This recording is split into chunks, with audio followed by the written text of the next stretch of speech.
तमाम देखने और सुनने वालों को प्यार भरा सलाम। यमन और हबशा का बादशाह अबरा था। उसने शहर सुना में एक गिरजाघर बनाया था और उसकी ख्वाहिश थी कि हज करने वाले बजाय मक्का मुकरमा के सुना में आएं और उसी गिरजाघर का तवाफ़ करें और यहीं हज का मेला हुआ करे।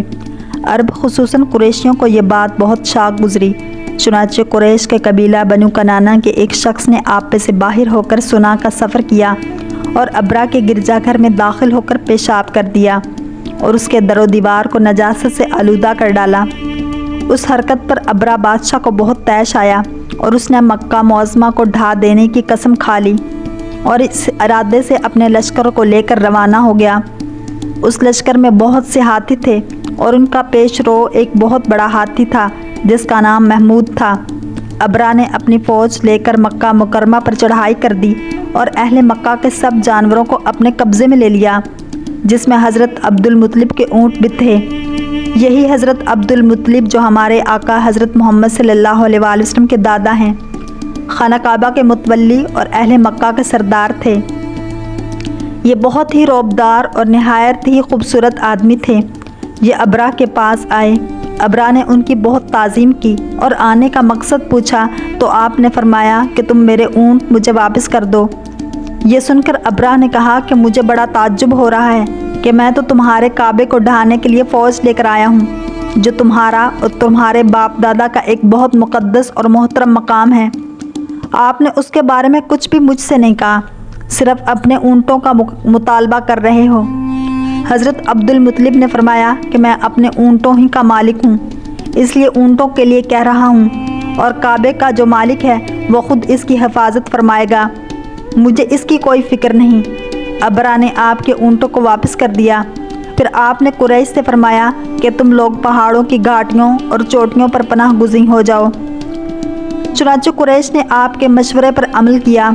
उसके बाद हज़रत अब्दुल मुत्तलिब ने काबे का दरवाज़ा पकड़ लिया और बारगाह इलाही में काबे की हिफाजत के लिए खूब रो रो कर दुआ मांगी और दुआ से फारिग होकर आप भी अपनी कौम के साथ पहाड़ की चोटी पर चढ़ गए।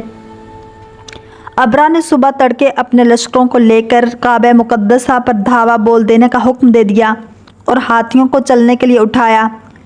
लेकिन हाथियों का पेशरो महमूद जो सबसे बड़ा हाथी था वो काबे की तरफ ना चला। जिस तरफ उसको चलाते थे चलता था, मगर काबा मुकरमा की तरफ जब उसको चलाते थे तो वो बैठ जाता था। इतने में अल्लाह ताला ने समंदर की जानिब से परिंदों का लश्कर भेज दिया और हर परिंदे के पास 3 कंकरियाँ थीं, 2 पंजों में और 1 चोंच में। अबाबिलों के इस लश्कर ने अबरा की फ़ौजों पर इस ज़ोर की संगबारी की कि अबरा की फ़ौज बदहवास होकर भागने लगी। मगर कंकरियाँ बहुत छोटी छोटी थीं, लेकिन वो कहरे इलाही के पत्थर थे कि परिंदे जब इन कंकरियों को गिराते तो वो संगरेज़े फील सवारों के खुद को तोड़कर सर से निकलकर जिस्म को चीरकर हाथी के बदन को छेदते हुए ज़मीन पर गिरते थे। हर कंकर पर उस शख्स का नाम लिखा हुआ था जो इस कंकरी से हलाक किया गया। इस तरह अबरा का पूरा लश्कर हलाक और बर्बाद हो गया और कातबा मौज़मा महफूज रह गया। ये वाक़या जिस साल वक़ूअ पज़ीर हुआ, इस साल को अहले अरब आमुल फ़ील यानी हाथी वाला साल कहने लगे और इस वाक़े से 50 रोज़ के बाद हजूर सैयद आलम सल्लल्लाहु अलैहि वसल्लम की वलादत हुई। इस वाक़े को अल्लाह ताला ने कुरान मजीद में बयान फरमाते हुए एक सूरत नाजिल फरमाई जिसका नाम सूरतुल फ़ील है और उसका तर्जुमा यूँ है, ए महबूब, क्या तुमने ना देखा तुम्हारे रब ने उन हाथी वालों का क्या हाल किया? क्या उनका दांव तबाही में न डाला और उन पर परिंदों की टुकड़ियाँ यानी फ़ौजें भेजी कि उन्हें कंकर के पत्थरों से मारते तो उन्हें कर डाला जैसे खाई खेती की पत्ती।